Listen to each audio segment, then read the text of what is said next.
صلو علیہ وسلم تسلیما الصلاۃ والسلام علیک یا رسول اللہ وعلی آلک اصحابک یا حبیب اللہ۔ درد و آلام کے مارے ہوئے کیا دیتے ہیں،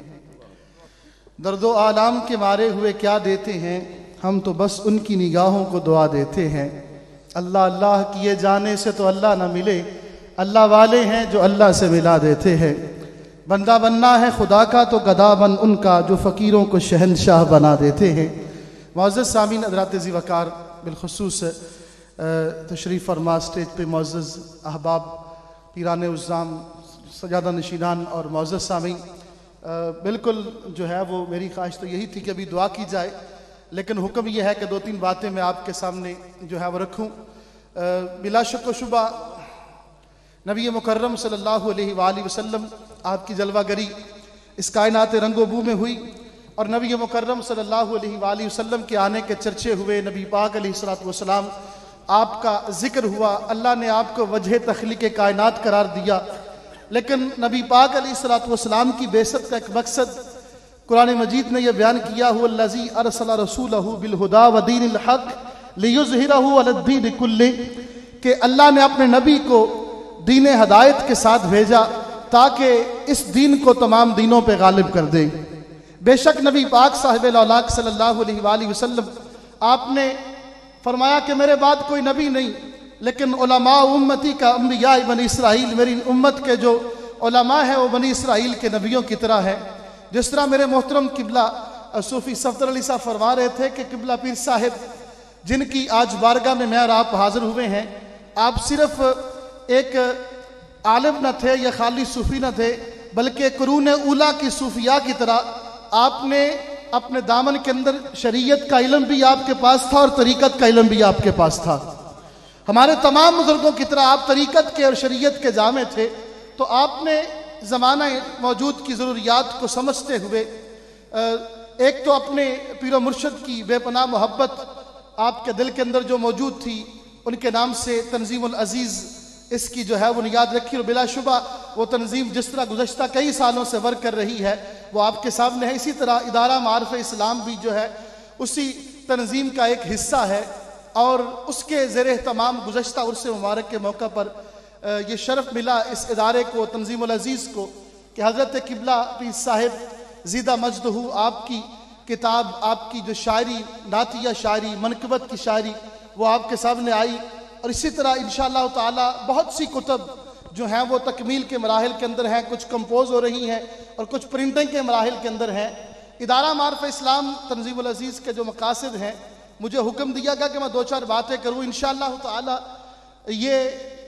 تنظیم، یہ ادارہ، اس کے زیر اہتمام گجراوالا کی مساجد کے اندر انشاءاللہ تعالی عنقریب یہ سلسلے شروع ہونے والے ہیں دروس قرآن کے اور مساجد کی تعمیر و ترقی میں۔ اور جس طرح کہ مجھے ابھی جو ہے میں سب لوگوں کی طرح میں نے بھی میری معلومات میں اضافہ ہوا کہ گجراوالا کی سرزمین پہ قبلہ پیر صاحب نے سب سے پہلے میلاد النبی کی محافل کا آغاز کیا،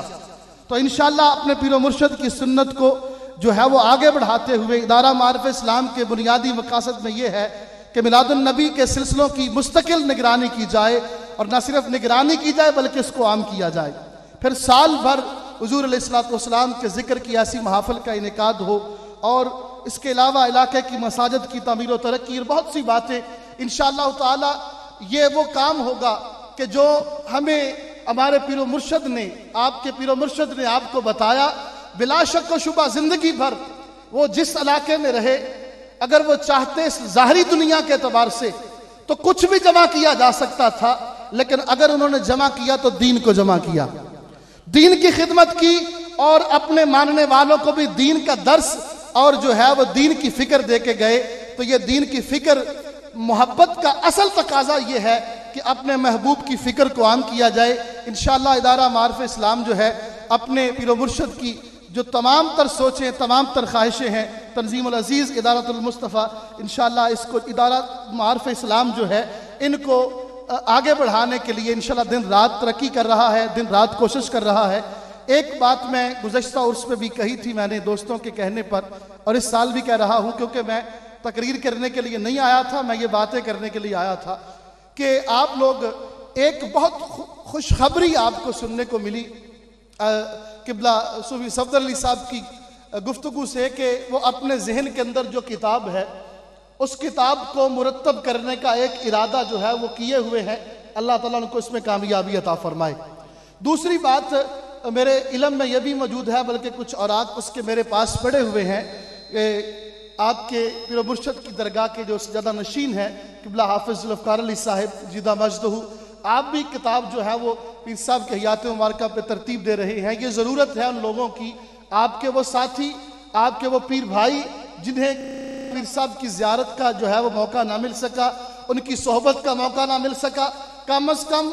آپ کے اوپر یہ قرض ہے ان لوگوں کے لیے کہ آپ اس قرض کو جو ہے وہ ادا کریں، اور وہ تمام باتیں، وہ تمام سوچیں جو آپ تک پہنچی ان کو جو ہے وہ اوراق کے اوپر منتقل کریں اور اگلی نسل تک پہنچانے کی جو ہے باقاعدہ اہتمام کریں. کسی کے پاس